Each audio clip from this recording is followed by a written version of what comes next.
মুজিবের প্রতি ভালোবাসা, আওয়ামী লীগের প্রতি ভালোবাসা, এইসব দালালি এখন আর চলবে না। এখন স্বাধীন বাংলাদেশে শুধুমাত্র মানুষের জনগণের কথা চলবে, জনগণের যার যে ম্যান্ডেট সেটা মেনেই চলতে হবে। আগের সেই দালালি, আগের সেই চাটাচাটি রাজনীতি আমরা আর চাই না। 250-টিরও বেশি ডিজাইন অপশন নিয়ে ওয়ালটন স্মার্ট ফ্রিজ, বোঝে আপনার প্রয়োজন। সে জাতির পিতা, সে তার যে সন্তান আছে তারা ছাড়া আর কারোই পিতা না।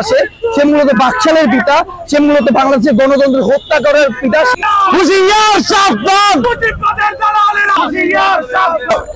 স্মৃতি অবশ্যই থাকা উচিত।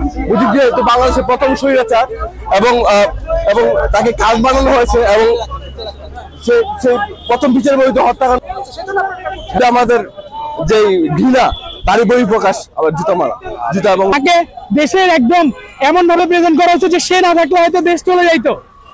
এটা কোনোভাবেই না, বাস্তবতাটা সম্পূর্ণ ভিন্ন ছিল।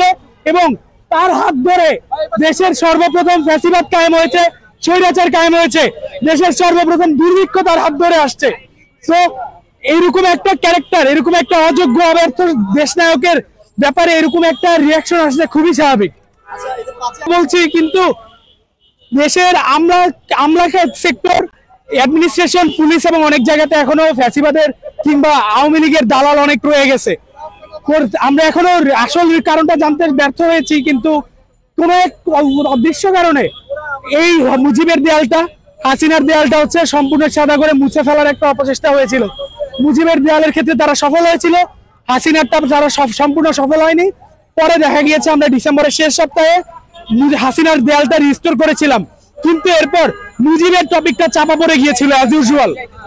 তো আমরা সেটা চাপা পড়তে দেই নাই।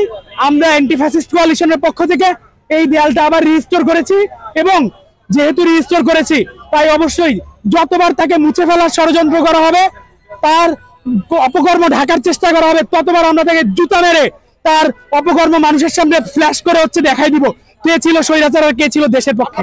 আমরা অবশ্যই দেশের স্বৈরাচারের, দেশে ফ্যাসিবাদের চিহ্ন রেখে দিতে হবে, যেন সেই চিহ্ন দেখে ভবিষ্যতে কেউ ফ্যাসিবাদী হওয়ার কথা ভাবলে তার কলিজায় কাঁপন ধরে যায়। সে যেন বুঝতে পারে এই দেশের মানুষের জন্য তার কাজ করতে হবে। ফ্যাসিবাদী হতে হলে তাকে টেনে হিচড়ে রাস্তায় পিষে মেরে ফেলা হবে।